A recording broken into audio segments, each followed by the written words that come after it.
What's good, everyone? Welcome back to the channel. KG is back, and it is time for the Bristol City versus Leeds United preview, as well as other news and bits and pieces in between. Before I get into it, please like the video, subscribe to the channel, of course, drop your comments below. And thank you to Terence for the super thanks on the last video. Much appreciated, Terence. And thank you to all my existing members of the channel. Big up for that extra support. And if you want to become a member, the link is in the description. Now, we've got injury news. We've got a bit of news on the new signing, which I was very pleased with what Danny Farke was saying as well in the press conference. I want to go through a couple of those notes.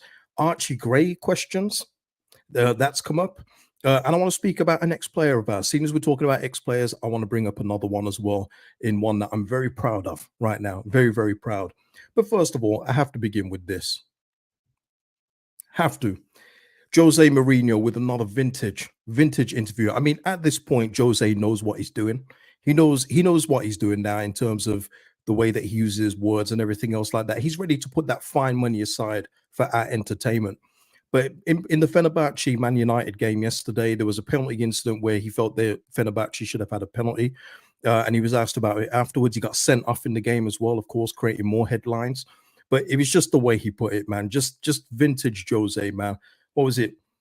What he told me was incredible. What he told me was incredible. At 100 miles per hour, he had one eye on the penalty and one eye on my behavior. That's why he's one of the best in the world. I congratulate him. Honestly, get that man back to the Premier League. Get him back to England ASAP. Another interesting bit. And look, I'm not starting no speculation here. I'm not doing it.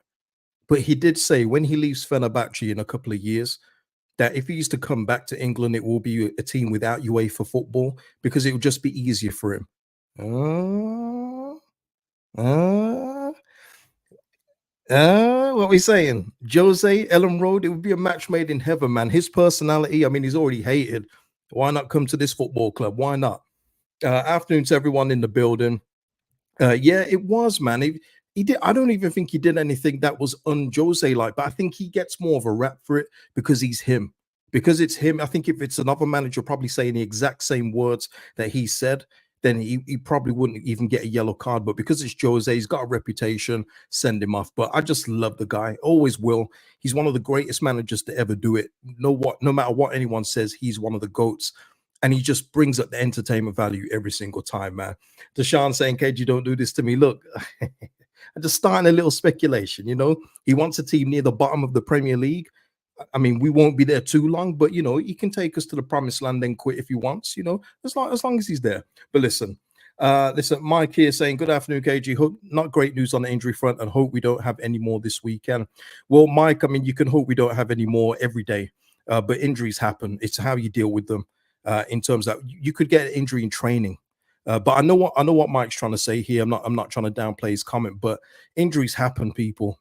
This one is so unfortunate though because he's been really good for us, and I think he was only getting into his stride now. But we'll get into that news in just a bit. Deshaun just following on. I'd be on my knees to have Jose as my gaffer. No pause in that, Deshaun. That's unpausable. You lost that one, bro. You lost it one. You lost it, brother. Luke saying here, Jose, best personality of a manager in the game. The thing is, what people don't realize is that so many managers that have come after Jose have tried to copy his recipe. But just like with everything, you can't copy the original. You can take bits and pieces, but you can't steal the source. And that's why I always say about mine, whenever I used to get annoyed, I don't anymore, when people like used to lift my stuff and then not credit me. It's like, okay, take it. But, you know, you're not me. You know, one of those, but it is what it is. And listen, yeah, FE White here. Thankfully, the squad is quality, and we'll get into that. Deshaun there crying. Lewis, though, saying Jose ball snooze. I take the points, though. Exactly, Lewis. And look, listen, we're playing some good stuff right now. So let me not downplay that. But a lot of the football we've been seeing over the last year hasn't been the greatest. Okay, but Jose, like he says to you, you know, if they can have their 80% possession, we'll take the 3 points. And I love that. I love that. But listen. Yeah, exactly, Lewis. Pause overall, big time overall. You can't pause that. You know what I mean? But look, going on to our news, people. The worst is here in terms of Largy, man, and it's gutting. It's gutting. Largy, just to confirm, Leeds United Largy Ramazani is out for injured for 4 to 6 weeks. So we're not going to see him until, I would say, December. I don't even think end of November is plausible. I think it's going to be December. And then we've got to see if there's any setbacks with that. And it's just so unfortunate. We've got another key player out injured. And I'm not saying I want anyone injured, people. Please don't, understand what I'm saying here. But why is it all of our better players that are getting hurt? Why can't it be like the squad, role players? Like, if you're going to get injuries, please take those. But the thing is, as well, the injury that he had, it looks so innocuous. Like, I thought of anything, it was going to be like a bruised leg. But maybe that was just the impact that led to the landing or something like that. But we're going to lose Ramazani for 4 to 6 people. So we're going to have to go with a new setup, which is unfortunate because I think him and Nanto were working so well together. They were building a beautiful little partnership. It's going to have to resume another time, but we've lost him. So now we're going to have to go into the well of our depth of our squad, which is why we've got the squad we have, and it's now next man up. Could never be Lewis. We don't do the Arsene Wenger stuff here. Could never be. I cannot stand that when people say that. It will literally, Lewis, as well. It will be in January. A few of our players will come back. They're like new signings. No, they're not. They are our players. We did not sign them recently. Okay, but anyway, that's splitting hairs. That's splitting hairs. I don't know, MJ. It's a lot to ask for, man. We just keep losing them.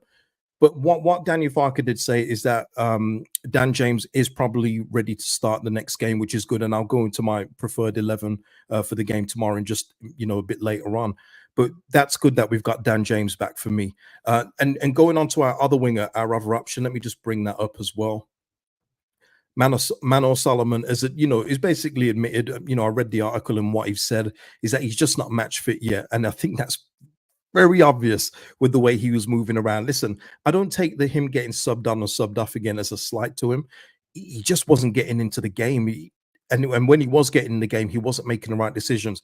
And he looks a little bit unfit, if we're being real. If we're being honest here, he looks a little bit unfit. So hopefully he'll work off that rust and get back to the player that we were paying a very handsome penny for per week. So we'll need him back as soon as possible. But for me, spoiling my squad already, but Dan James is going to be key for us coming up in these next few weeks.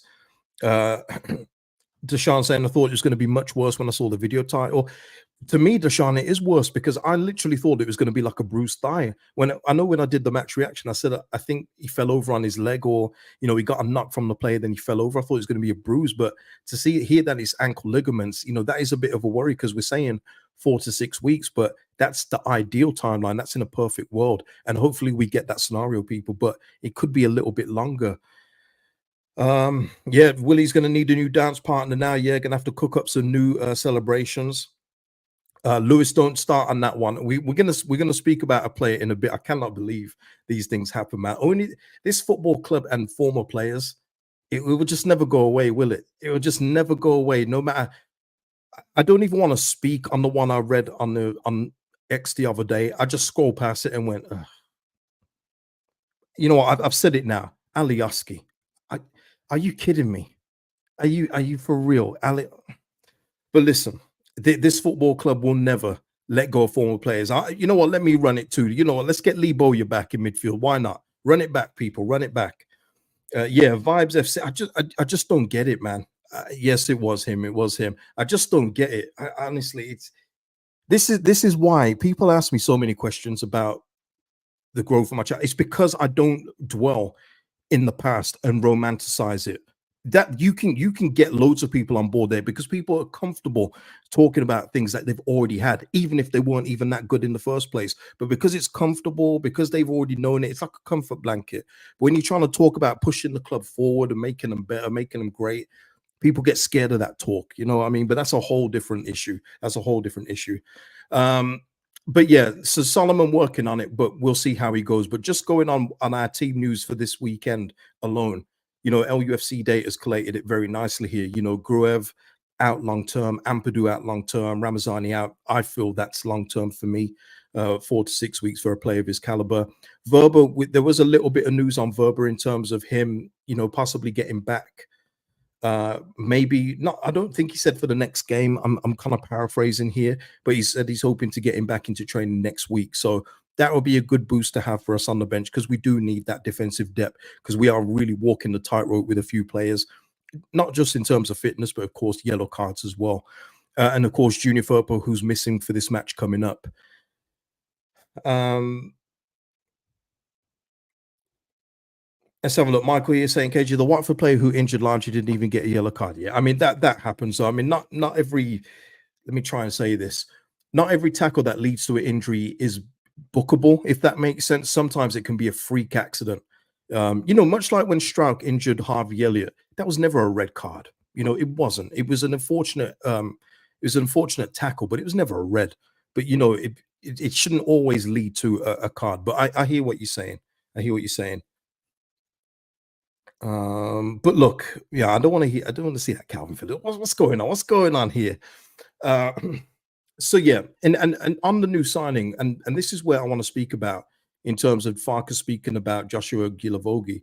As we've seen, he signed till the end of the season, which is actually very good. Don't know if there's any clauses in that. There was nothing publicly announced whether he gets an extension if we go up or if he plays a certain amount of games. But Daniel Farkas was very clear on his role today, and I like how he just laid it out. I actually do like how Danny Farker laid it out. He said that he knows that when Ampadu comes back, he's probably not going to get much game time. He understands that. He understands that his role is to be a mentor for the youngsters and everything else like that, and use his experience on the pitch when he does actually get to play. And and also the bit that I really liked as well was talking to him and finding out what he's going to be like on a rainy day, not just the sunny ones.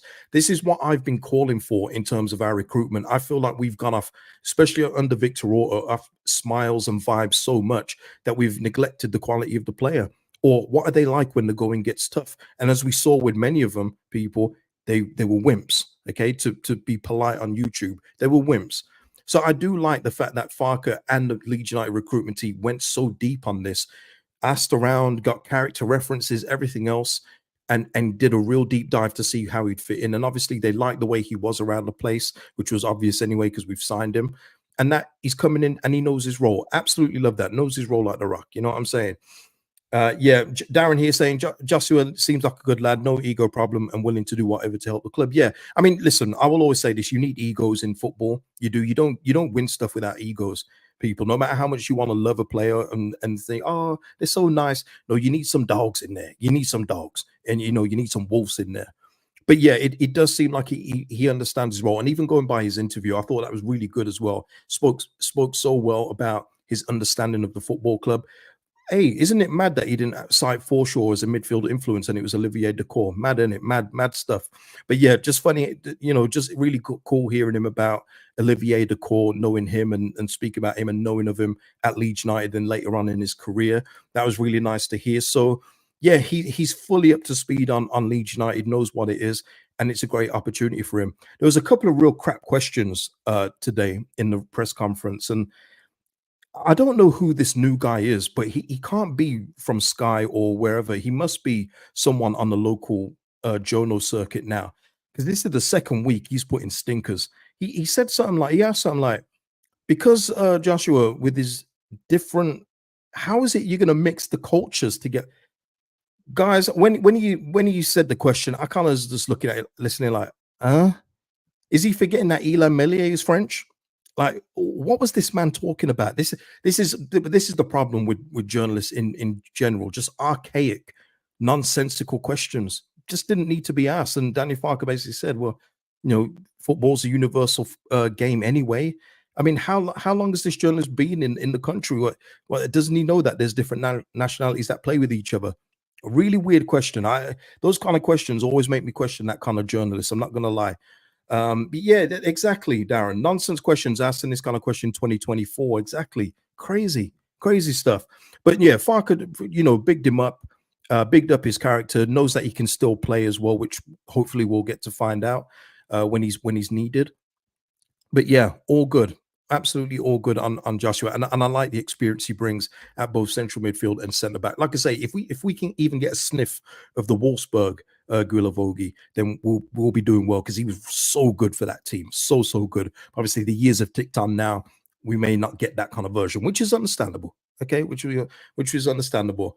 Yeah, Darren saying here, Livia Decourt immediately won us over, remind us of the good days. Exactly. Yeah, crazy. But yeah, that's what it is. I mean, when you see so many French players as well, So many of their influences Thierry Henry. That's why a lot of French players support Arsenal. Because Thierry Henry, Petit, Vieira, all them guys just, what I mean, just elevated Arsenal to another level. Arsene Wenger as well.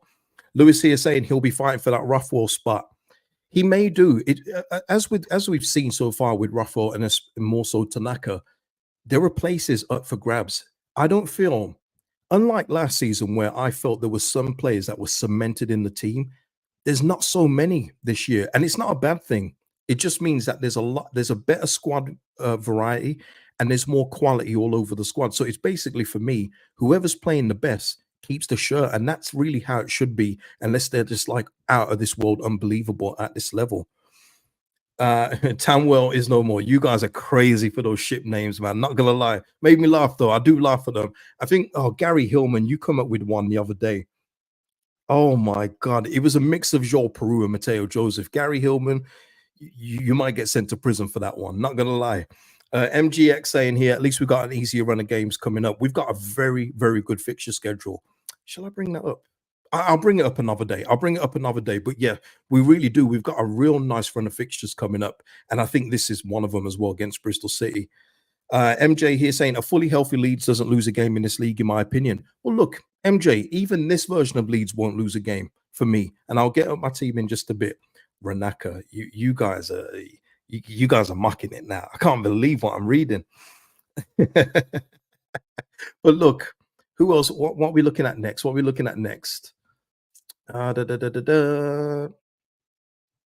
Okay, let's move on quickly to Archie Gray.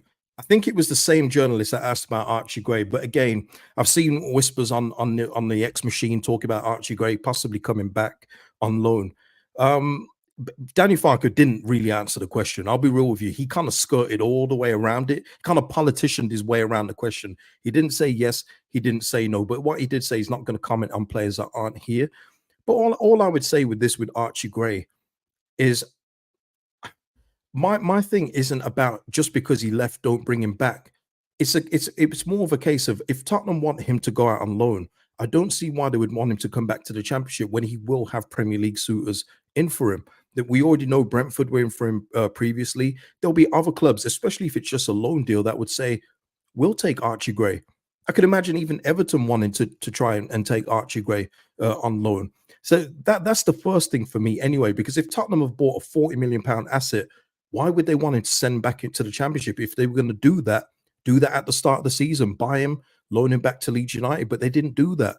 So that's the first thing for me. The second thing is, it's just that thing of, once you've gone, for me, it's not like a see you later, bye, I've forgotten about you, but I just don't see why we should bring you back because it's not working out at your current place. I just don't see why we should be that kind of landing place. Now, Archie Gray is a talented player. He is, but if he's to come back in, we're going to have to pay a big portion of that 70, 80,000 a week. And he's going to basically have to be near enough a guaranteed starter on that kind of money. I just don't see it. I just don't see it at this moment in time. And again, let me make this clear. He is a good player. But for me, once you've left the club, that's it. It's very rare it works when you come back. It didn't even work for Jack Clark, and he came back. I swear Jack Clark came back two times. Fabian Delph, it worked for him in that little short loan spell he had back at the club. Of course, the main one, of course, is David Batty, where it definitely worked for David, the legend David Batty. Again, that's one of my legends, people. Not putting it on you. I just don't think it's worth exploring. And I think that if he's to go out on loan, go to the Premier League. Just go to the Premier League. What are people saying?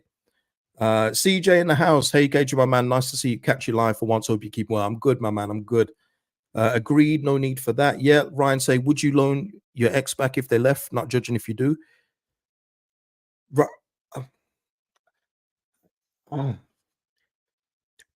If I speak, I will be in big trouble, and I don't want to be in trouble. So no.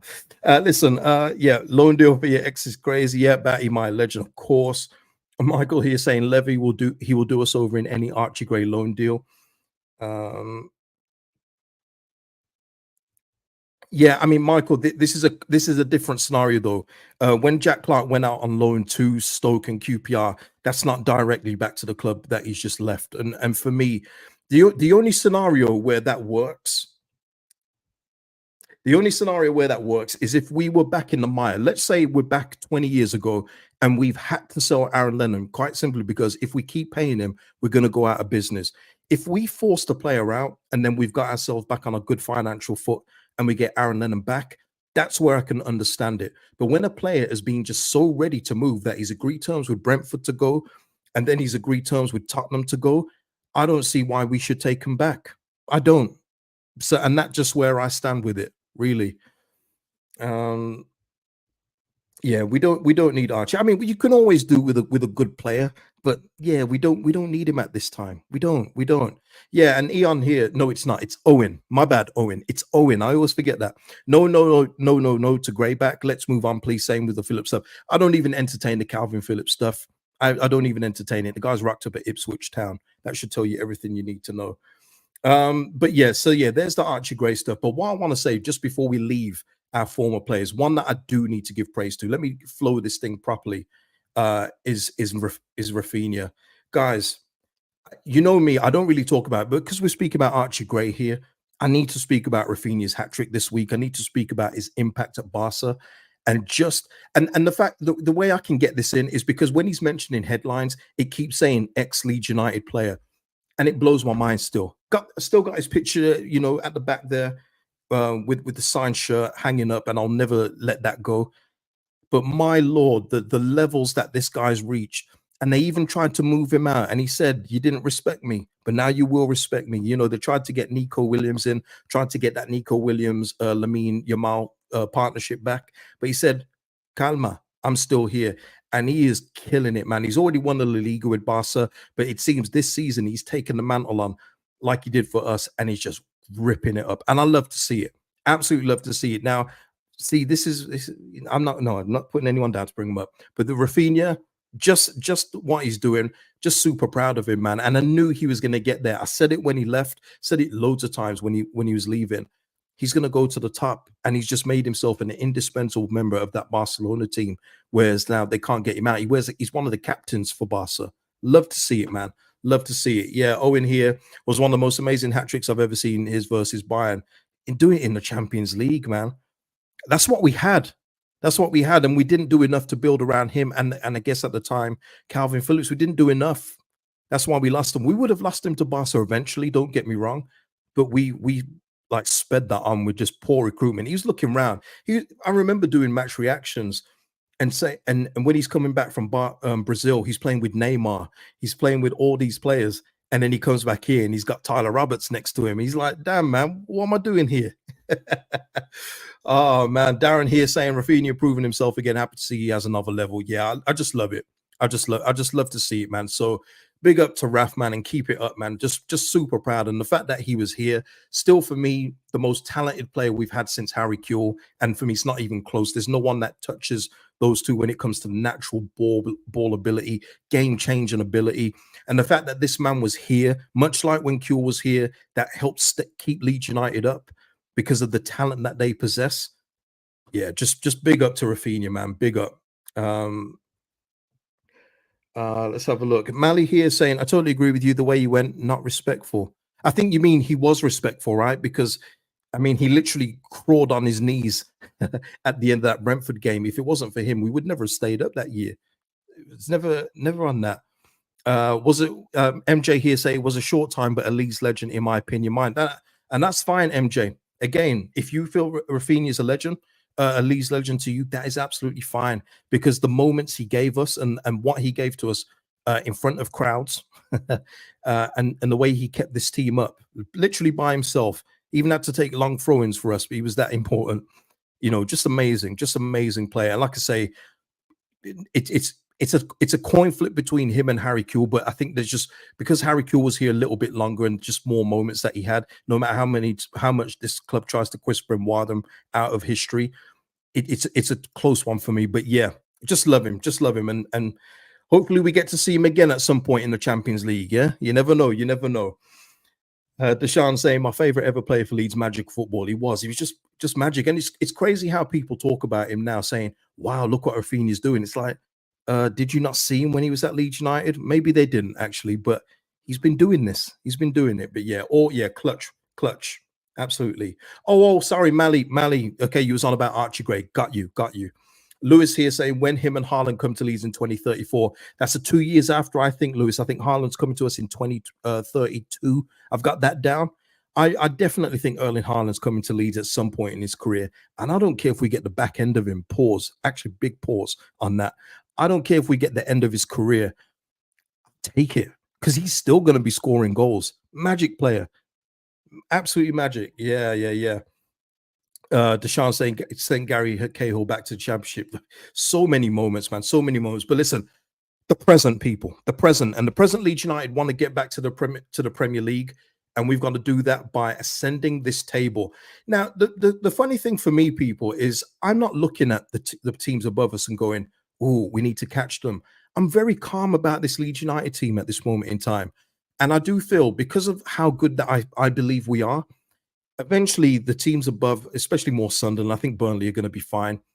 They will falter, but I fully expect us to be right there to take one of the places. Fair play to Sunderland, who got that win in midweek as well. But I do think that we're going to be there. I saw Sheffield United lose the other day as well. They're looking very sluggish. But I just fully believe in this team finishing in the top two. Nothing I've seen has changed my mind, and not even the injury news to Ramazani. Bristol City, on the other hand, are a mid-table team. They're drawing a lot. Let me just give you the last 5 results here. A 1-1 draw against Swansea, 0-0 against Sheffield Wednesday, 1-1 with Cardiff. They won a game against Middlesbrough away, and then a 2-2 draw against Stoke. So they're looking like IKEA lately. They're just drawing all the time. So it's up to us to take the fight to them. And this is their team. They've got a few injuries out. They've got a few players out injured too. I'm sorry, people. When I'm seeing Naki Wells starting for you, I don't fear you. That's me talking. That's not for the players. That's not for Farker to say. That's for me as a fan. And with the team that we have, if you've got Naki Wells starting for you in big old 2024, nah. I can't be worried about that. So I'm looking at this game tomorrow thinking that we should go there, impose our game, and come out with a routine win and move on to the next one. So I'm going to go into the team now before we do score predictions. Michael is saying, don't underestimate Sunderland. They could be the new Ipswich Town. Not underestimating them, Michael, but my thing is we made Ipswich Town because we didn't do what we were supposed to. So if you're understanding what I'm saying there, it's that if we had done what we should have with the team that we had, Ipswich Town would probably still be in the championship this year. And they probably should be. But because we didn't do what we should have done, Ipswich got that fairy tale story, and fair play to him, absolutely. But what we can't do is take our foot off the gas and allow Sunderland to be the next Ipswich. No, we've got to dead that this year. We've got to make sure that we are one of the top 2. And this squad, even with the injuries that we have, is more than good enough to do it. Absolutely. People think I've jinxed it. Deshaun Q, Naki Wells hat trick. Matt C saying Naki Wells to bag a brace now. And this is it. Darren here saying run of the mill Bristol. They wouldn't be able to cope with our attack. And this is where I go. And here's the team I would go for tomorrow, people. Although I don't think it may be the team. I don't think it will be, because I don't know about you, but I get the feeling he's going to start Byram.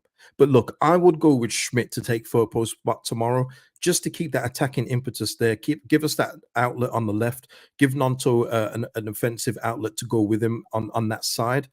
I just feel like Schmidt would be a better option. Now, if he goes with Byram, obviously he's going for defense first, and then it will be on Bogle to do the attacking sides. By the way, Bogle needs to see more of the ball, because he's been in so many good positions in a couple of games, and we just seem to ignore him, which is annoying me a bit. But if we use him a lot more, I think that we get more goals. I really do. Darren here saying Byron will play 100%. Farker will go with tried tested. Yeah, I feel like that too, Darren. And I think it was telling, even though Byron only got 2 minutes against, who did we just beat? Man, we just beat somebody. Even though Byron only got 2 minutes in that game, I think that he probably would go with that, because otherwise we should have seen Schmidt at some point. But look, it wouldn't surprise me if Schmidt starts. Wouldn't surprise me if Byram starts. It is what it is. Everyone else stays the same for me in terms of the defense. Strout, Roden, Bogle, and even Melier. Let's go. Rothwell and Tanaka. And listen, I'm willing Rothwell to have a better game, because what I want Rothwell to do is I want him to cause conversations like Tanaka is, because I do feel when everyone is fit, and this is just my opinion, people. I feel like when everyone is fit, I think it's going to be an Ampadu Tanaka midfield. And I like the sound of that. I really do at this level. I like the sound of that midfield pairing. What I want Rothwell to do is cause a little, I want him to shake it up a little. I want him to put in another performance like he did against Sheffield United and run the midfield, get an assist, get a goal even, and make people go, ooh, maybe Ampadu doesn't come back in. But even with Farke's comments today talking about Ampadu, when Ampadu's fit, people, he's coming back in, whether you want him or not. He will be back in the starting lineup. So, but what I want Rothwell to do is just make him ask a few more questions. But yeah, we need another all-rounder from Tanaka, which I believe we'll get. Lewis Ampanaka.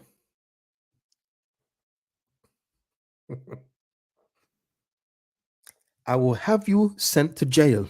I will have you sent to jail.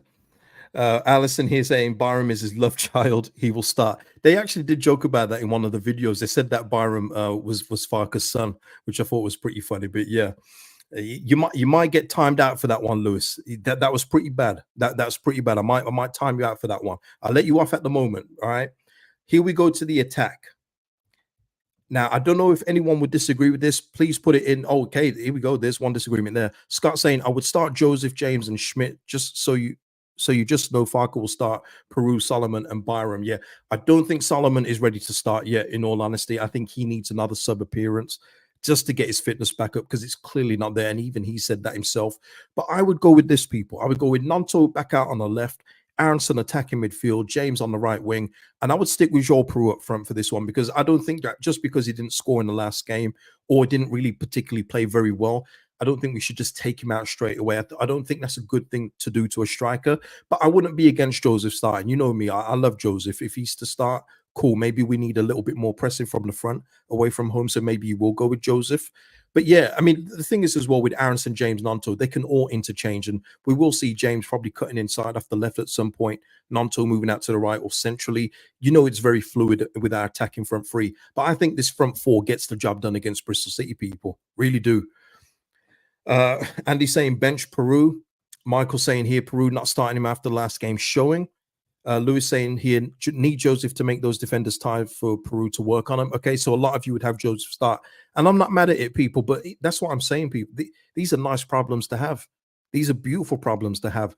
Even someone's not here. Gavin Parry was saying about Dan James being an automatic start, and I'm saying, well, that means either Aronson or Ramazani comes out the team. It's a wonderful problem to have, people. I love the argument. So yeah, if you would start Joseph, please put it in the comments as well. But yeah, so MJ saying the same thing as well. I like that attack. Just switch Peru for Joseph. I just like what Joseph gives us more as a player all round. And I'm with you there, MJ. I'm just going with Peru just from his goal output at the moment in time, and because it's away from home, there's more of a chance of a big old cross in the box, and I think he can get his big old nugget on the ball. So maybe I'm just thinking more of that scenario. But I'm not mad at Joseph starting one bit. I wish we could have them both. I do, but we know we're not going to play two up front at any time soon. So yeah, so a lot of you basically a lot of you saying that you'd start Joseph then bring on Peru. Cool. So with this now, the score line for me, I think we come away with a clean sheet. I do. I think we go back to clean sheets again, and I'm going to go with just a routine run-of-the-mill 2-0 win, people. That's me. Put your score predictions in the chat now, and then obviously when the video's over, put them in the comments as well. I've already put up the match reaction video for tomorrow, so if you want to join me after the game and discuss the result, I will be here, and we can talk through it together. So FB White going for a 2-1 win. Okay, MJ going for a 3-0. 3-0 win. Peru. Yeah, Darren here, exactly. Peru will be under pressure to perform if he starts, so it's good competition. It's wonderful competition, and that's why I said I was happy at the start of the season with Peru and Joseph being our strikers. I was more than happy with that at this level. Ina here saying 3-1 to Leeds. Darren here going 3-0. Allison going for a 2-2 draw. Naki Wells brace, yeah. James going for a 1-0 win. Hanky is saying, I would start Joseph on the basis of improving him as a player. It's a toss-up. It really is a toss-up. You know me, I've got no problem starting Joseph. If he starts tomorrow, I'll be happy. Matt C saying 2-1 Bristol, Wells for 2 goals. Tremendous. Mr. Anthrope saying 3-0 win. They're poor. Bristol City are poor. Absolutely, they are. Absolutely. Yeah, CJ here saying I'd still play Joseph over Peru and maybe replace Aronson in the second half for Peru. Yeah, listen, and on Aronson, by the way, this is another game to start him. If he's fit, by the way, start him. Aronson, what you're doing at the minute is good stuff. It's good. You know, you've been good for a majority of the games. If you're not tired, you start tomorrow. Otherwise, play Peru in that spot and put Joseph up top for me. Either way, I'm happy with either or. But listen, Aronson, just got to give him some kudos. He's doing really, really well in what I expect of him anyway. Can't speak for you guys, but what I expect from Aronson, he's delivering. Can his final product be better? Of course it could, but we know what we're getting with Brendan. But as long as he keeps invading the space and trying to break defenses with his passing, I'm absolutely fine with it. And he's pressing from the front. There's probably no one better in the team bar Joseph for me. So yeah, Wilf as well saying 2-0 standard win. Lewis going for a 4-0. Would love to see that. Absolutely. Yeah, and Strauch from a corner again would be magical. Yeah, let's get those set piece goals, man. Let's not just stop at one and then go another 222 corners without, or set piece, I should say, without a goal. Let's do it again. Yeah, let's do it again. So nice we did it twice. One of those. But listen, people, that is the preview. That is everything. Let me just check. Yeah, that is everything. Hope you've enjoyed the show. Like the video before you go. Drop your comments and score predictions below, and I'll see you tomorrow straight after the game, after another Leeds United victory. Peace out.